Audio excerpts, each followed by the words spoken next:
Dimanche 14 décembre 2025, un événement festif du premier jour de Hanouka se déroule à Bondi Beach, la plage emblématique de Sydney en Australie. Des centaines de personnes sont rassemblées pour la célébration publique Chanukah by the Sea, organisée par la communauté juive locale avec des familles, des enfants, des rabbins et des survivants de la Shoah présents pour la fête. Aux alentours de 18h47, alors que la lumière du soir tombe et que la foule est rassemblée dans le parc et sur le front de mer, deux hommes armés surgissent vêtus de noir depuis une passerelle piétonne au-dessus de l'événement. Ils ouvrent le feu sur la foule depuis cette position élevée, semant la panique, le chaos et les coups de feu.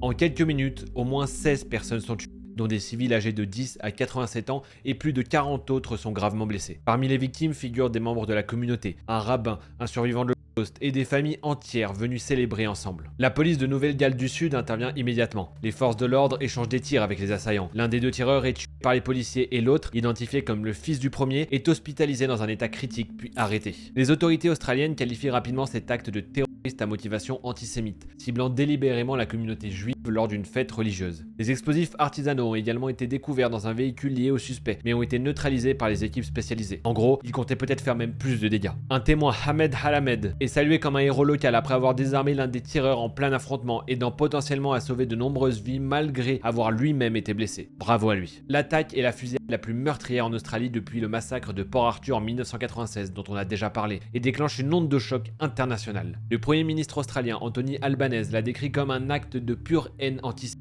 Dans les jours qui suivent, des dirigeants du monde entier condamnent l'attaque, exprimant leur solidarité avec les victimes et appellent à lutter contre la haine et l'antisémitisme. De Paris à Bruxelles, en passant par Londres et Jérusalem. Bondi Beach, normalement symbole de soleil, surf et convivialité, restera désormais marqué par ce terrible attentat antisémite qui a frappé une communauté en plein cœur de sa célébration religieuse. À ce stade, les autorités australiennes restent extrêmement prudentes et n'ont pas communiqué l'identité des assaillants. Les deux assaillants n'ont pas revendiqué l'attaque non plus publiquement. Aucun manifeste n'a été diffusé et les enquêteurs n'ont pas encore communiqué de profil idéologique détaillé. La seule chose confirmée officiellement, c'est que la cible n'a pas été choisi au hasard. L'événement était juif, religieux, public, et l'attaque a été pensée pour frapper symboliquement. Les motivations exactes, le parcours des auteurs et leur éventuelle radicalisation font toujours l'objet d'une enquête en cours. Et c'est souvent comme ça que ça commence. Pas par une revendication claire, mais par un passage à l'acte brutal, laissant derrière lui plus de questions que de réponses.